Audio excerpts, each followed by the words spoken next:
Bonjour, c'est CryptoFab. Alors aujourd'hui, j'aimerais vous faire un petit retour d'expérience sur une stratégie défi dont j'ai parlé hier. Je pense que le retour d'expérience, c'est quelque chose qui se fait pas assez sur les réseaux sociaux. Donc c'est pour ça que moi je souhaite le faire. Donc hier, je vous avais donc conseillé donc une pool de liquidité. Enfin conseiller, c'est jamais un conseil, mais parler d'une pool de liquidité donc qui se trouve en fait sur la blockchain Polygon ZK EVM via un protocole index, un Decentralized Exchange de DeFi donc, qui s'appelle QuickSwap, et pour être plus précis, via la pool de liquidité Gamma qui sert à différents protocoles d'exchange en fait. Et donc aujourd'hui, bon, bah, j'ai pu constater combien j'avais gagné là-dessus sur un jour. Alors, c'est des petits montants. Pour être clair, j'ai mis 920 dollars, qui est un mélange en fait de Curve et d'Ether. Donc vous pouvez voir là la composition, c'est presque du 50-50, vous le voyez sur l'écran.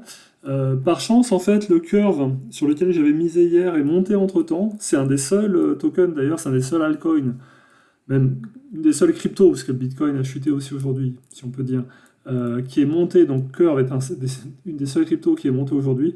Donc ça, c'est un coup de chance.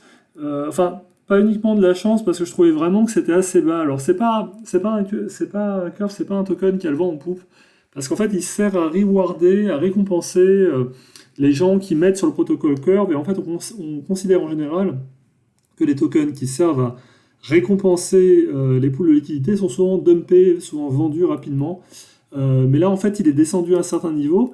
Et en plus, si certains acteurs de l'écosystème veulent prendre davantage le contrôle de Curve, ce qui peut être intéressant pour différentes raisons, ben, il faut qu'ils en achètent en fait. Donc, il y a des raisons qui fait que il est peut-être monté, mais bon, ça reste à surveiller. En tout cas, j'ai peut-être eu un coup de chance là-dessus. Bon, l'objectif en fait de la stratégie, c'était surtout de voir si on pouvait gagner donc des rewards, des récompenses grâce à cette pool de liquidité. Donc il y a une partie qui se fait de façon naturelle via les fees en fait sur la pool de liquidité. Donc là c'est un accroissement naturel du nombre de CRV et d'Ether qui sont donc gagnés.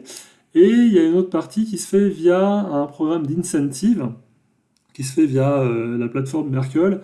Et là, vous pouvez voir qu'eux rajoutent de leur poche, si je peux dire, 55%. Et donc sur un jour, ça fait pas grand-chose. En fait, ça fait 30 quick, donc c'est des quick du token de QuickSwap. Mais 30 quick actuellement, ça fait que 1 dollar. Donc c'est pas beaucoup, mais en ayant mis 900 dollars, si on continue sur ce rythme-là, bah, sur un mois, ça fera 30 dollars. Bon, sur un an, ça ferait 360 dollars, mais on ne va pas forcément rester sur ce rythme-là.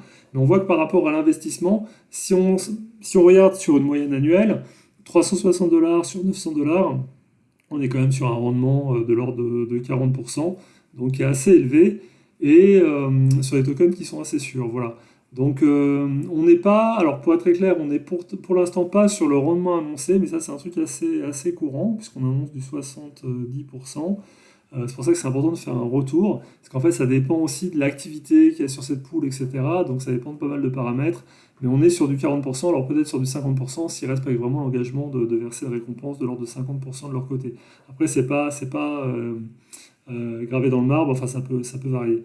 Quelque chose d'assez intéressant aussi, là vous pouvez le voir sur l'écran, c'est donc un protocole qui a été audité quand même par des entités assez sérieuses, notamment Consensus, avec qui j'ai déjà travaillé.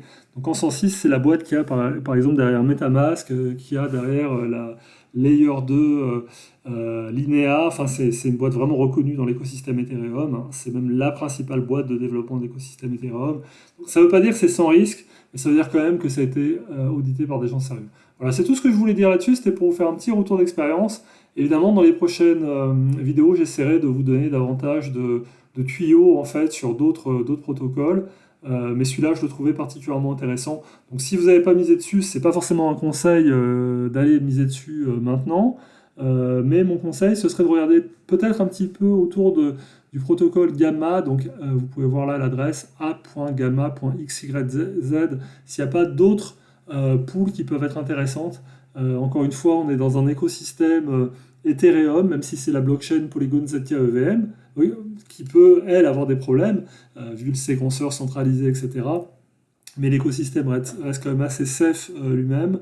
On reste sur des tokens assez reconnus aussi.